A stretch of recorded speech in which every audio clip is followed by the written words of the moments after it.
नमस्कार। श्री गणेशाय नमो नमः। सरस्वती नमस्तुभ्यं वरदे कामरूपिणी विद्यारंभम करिष्यामि सिद्धिर्भवतु मे सदा। शिव शक्ति को कोटि कोटि प्रणाम।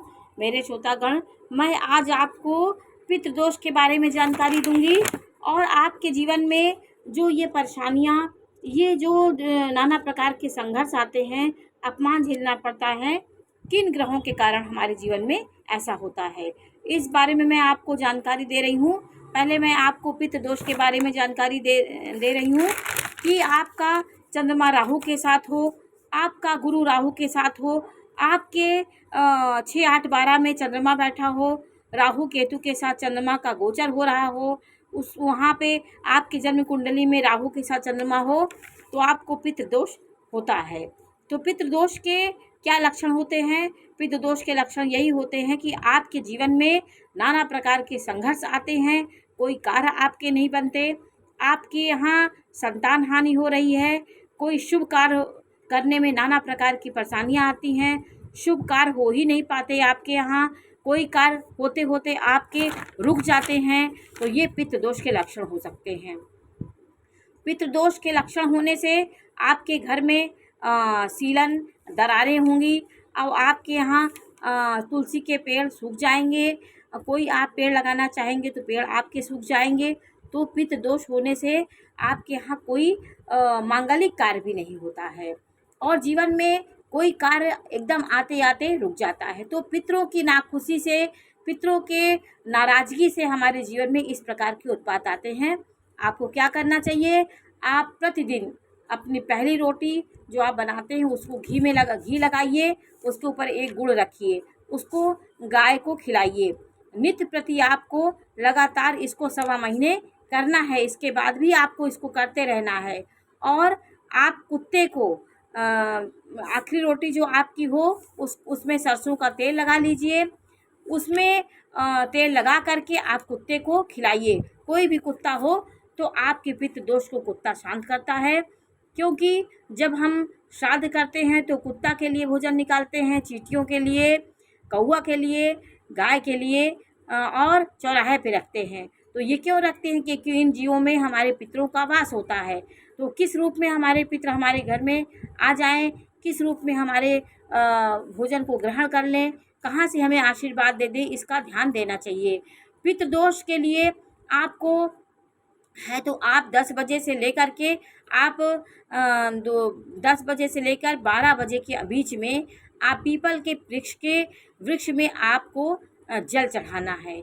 आपको दूध और जल से मिश्रित जल, दूध जल मिश्रित जल और थोड़ा सा उसमें मीठा कोई चीज़ आप डाल दीजिए और वो आपको प्रतिदिन आपको चढ़ाना है। आपको ये करने से आपके पितृ प्रसन्न होंगे, क्योंकि पीपल के वृक्ष के नीचे हमें श्राद्ध में सारे क्रियाकर्म वहीं करते हैं और पीपल के वृक्ष का 7 फेरा आप लगा लेंगे। जब आप ये 41 दिन लगातार करते रहेंगे तो आपके जीवन में एक नई ऊर्जा का संचार होगा। आपको ये करने में नाना प्रकार की बाधाएं आएंगी, लेकिन तब भी पर आपको इसको करना है। और आप अपने जो भी आपके बड़े बुजुर्ग हों उनकी आपको सेवा करना, उनका चरण स्पर्श करना है। इससे भी प्रसन्न होते हैं पितरों के प्रसन्न होने से हमारे जीवन में जो भी समस्याएं आती हैं वो दूर होती हैं। और आपके जो भी आपके जैसे आप बड़े भाई हैं तो छोटे भाई का आप पढ़ाई में कोई दान कर दीजिए, उसका उपकार करिए, तो आपके जीवन में पितृदोष की शांति होगी। पिता के अधूरे कार्य आप यदि पूर्ण कर देंगे तो पितृ प्रसन्न होते हैं। कोई भी आपके खानदान में अकाल मृत्यु होगी, कोई कहीं भी होगा, तो इसके लिए आपका पूरे खानदान में एक ब्लड का रिलेशन होता है, तो कहीं भी कोई ऐसा होगा तो आपके जीवन में उसकी परेशानियां आएंगी। तो आपको ये उपाय ज़रूर करना चाहिए। और अब मैं आपको ये बताने जा रही हूँ कि जीवन में शनि नीच का होने से आपके जीवन में क्या होता है। शनि नीच का होकर के तुला राशि में उच्च का होता है, 1 नंबर की राशि मेष राशि में नीच का होता है। शनि नीच का होगा तो आप किसी लिए कितना भी करेंगे, लेकिन आप कहीं ना कहीं आप धोखा पा जाएंगे।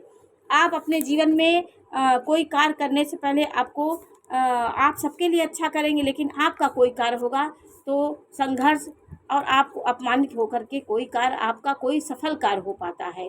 तो शनि नीच का होगा तो आपको आसानी से कोई कार्य नहीं कराने देगा।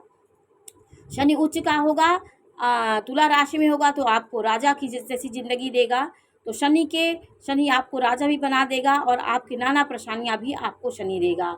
और आपका यदि गुरु आपका राहु के साथ है, कहीं भी गुरु राहु के साथ बैठा है, तो आपको ये गुरु चांडाल दोष बनाता है। गुरु संतान का कारक है, विवाह का कारक है, भाग्य का कारक है, आपके कैरियर का कारक होता है। तो आपके जो व्यापार व्यवसाय जो भी आप करते हैं, गुरु के ही माध्यम से आपके जीवन में उन्नति होती है। जो शुभ कार्य हमारे घर में होते हैं, हमारे घर में जो खुशियाँ आती हैं, आनंद आता है, ये हमारे गुरु से होता है। हमारे भोग विलास की चीज़ें हमें शुक्र देता है और गुरु हमें आनंद देते हैं। गुरु हमें परमार्जित ज्ञान देते हैं। तो आपके घर में भी इस प्रकार के कार्य हों तो गुरुवार के दिन आपको गाय को गुड़, चने की दाल और रोटी आटे की लोई बनाकर उसको आपको हर गुरुवार को गाय को खिलाना है। और आपको गुरुवार के दिन बड़े बुजुर्ग जो भी हों उनको आप चरण स्पर्श करके उनको कुछ आप दान दे दीजिए। पंडित को, ब्राह्मणों को, योग ब्राह्मण को आप विष्णु सहस्त्र नाम का किताब जरूर दान करिए। आप मंदिर में दान करवा सकते हैं। इससे आपके जीवन में नाना प्रकार के गुरु का प्रभाव, खुशी आपको मिलेगी। तो गुरु के अच्छे होने से आपके जीवन में आनंद आता है, संतान आपकी अच्छी होती है, विवाह आदि आपके अच्छे होते हैं, आप भाग आपका प्रबल होता है। और उसी प्रकार यदि आपका शुक्र खराब है, शुक्र मंगल के साथ है, तो क्या होता है, यदि शुक्र मंगल के साथ बैठा होगा तो आपके जीवन में आपको धोखा मिलेगा। तो ये सब शुभ ग्रह होते हैं, इनको ध्यान दे करके आपके जीवन में क्यों परेशानी आ रही है, योग ज्योतिष से आप इसको दिखा करके इसका उपाय भी आपको ज्योतिष बताएंगे, आपको उससे मुक्ति मिलेगी। तो ये रहे आपके कुछ ऐसे ग्रह जो दूषित होने पे हमारे जीवन में नाना प्रकार की परेशानियाँ, संघर्ष, विवाह कार्य आदि में समस्याएं खड़ी करते हैं। शुक्र मंगल के साथ होगा, राहु के साथ होगा तो ये पीड़ित होगा। पुरुष का शुक्र यदि खराब होगा तो विवाह होते होते टूट जाएगा। प्रेम में आपको धोखा मिलेगा, जिससे आप प्रेम करते हैं उससे आपका विवाह नहीं हो पाएगा। तो ये गुरु के शुक्र के खराब होने के लक्षण होते हैं। तो ये हुए आपके पितृदोष और जीवन में परेशानियां क्यों आती, कौन से ग्रह इसके जिम्मेदार होते हैं, इस बारे में मैंने आपको जानकारी दी। ये जानकारी आपको कैसी लगी हमें अवश्य बताइए। चैनल को लाइक करिए, सब्सक्राइब करिए। मैं इसी प्रकार की जानकारी देती रहूँगी। नमस्कार।